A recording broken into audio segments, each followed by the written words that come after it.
Halo teman-teman, perkenalkan saya Clara.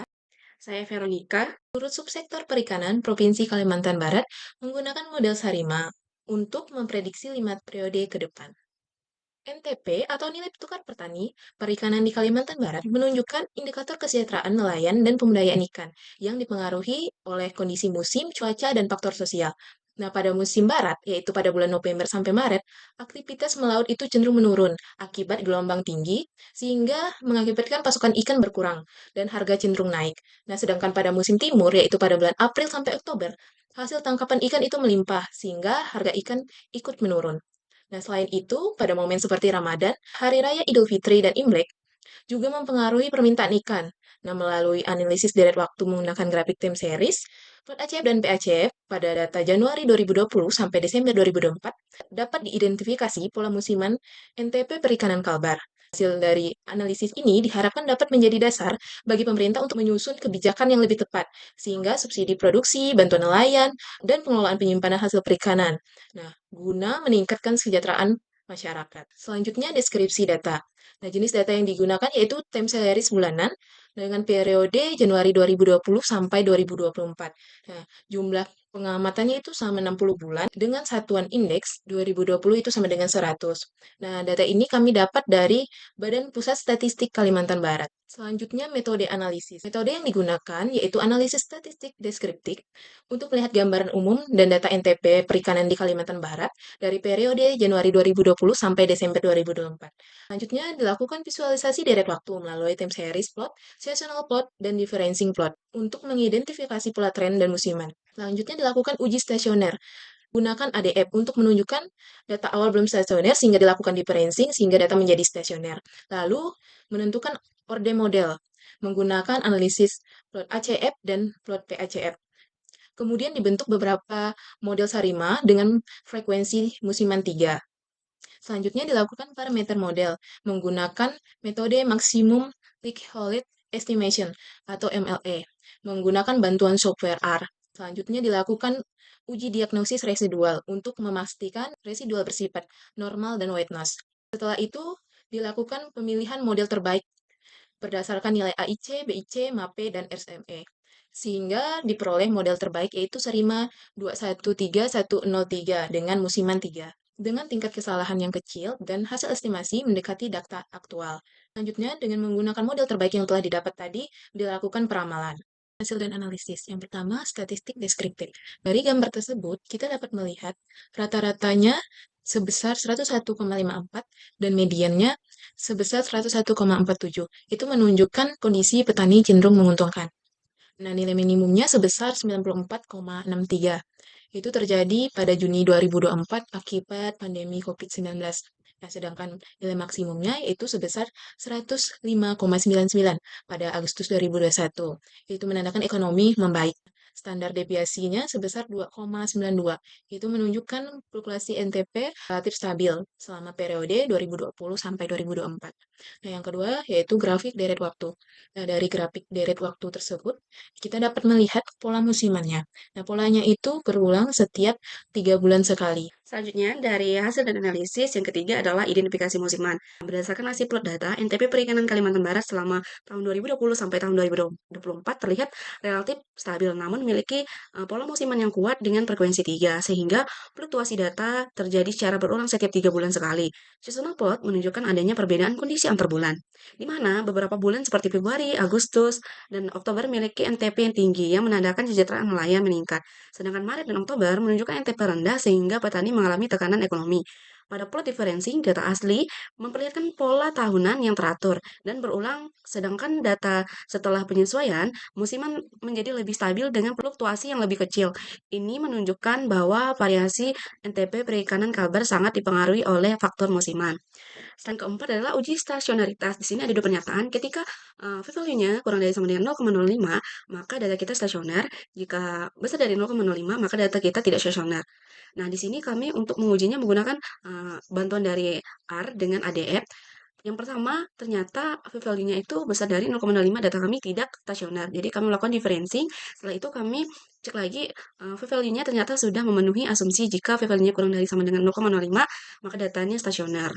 Ternyata setelah dilakukan differencing, data value-nya itu 0,01. Selanjutnya adalah identifikasi order berdasarkan plot ACF dan PACF.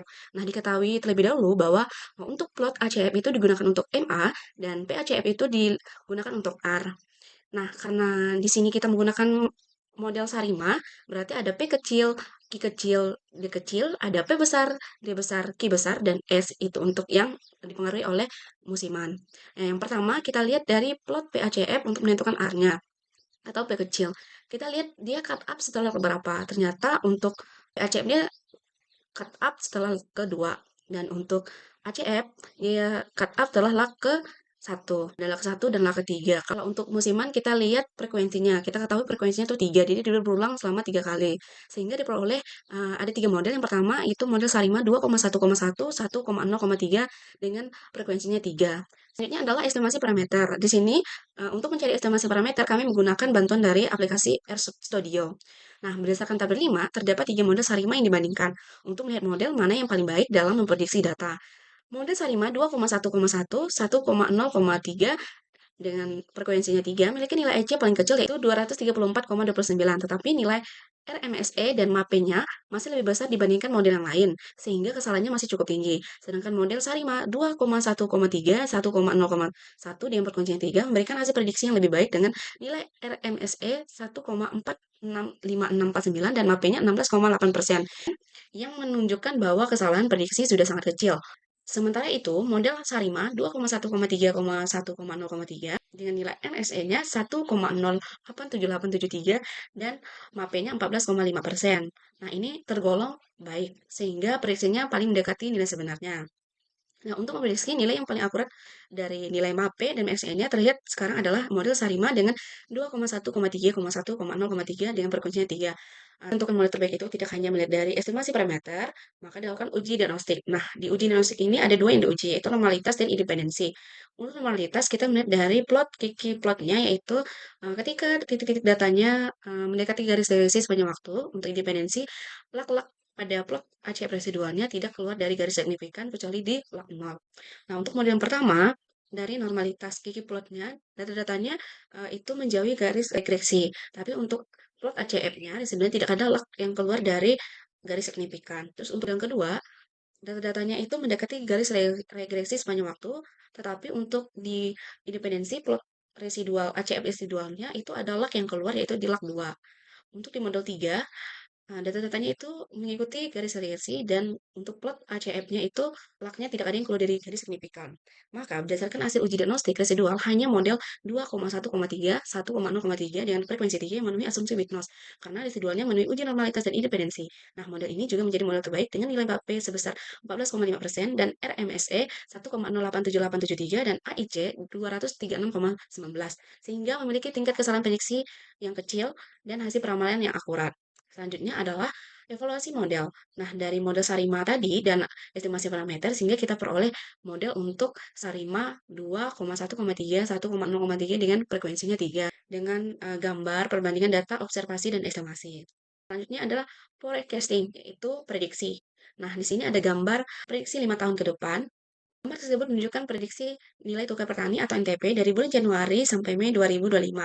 Hasil prediksi memperkirakan NTP meningkat pada awal 2025, terutama pada bulan Februari dan Maret, lalu sedikit menurun pada April sampai Mei. Nah, tabel menampilkan nilai prediksi beserta rentang keyakinan 80% dan 95%, di mana semakin tinggi tingkat keyakinan, maka rentang prediksi semakin lebar. Grafik juga memperlihatkan data aktual NTP tahun 2020 sampai 2024 dan prediksi tahun 2025.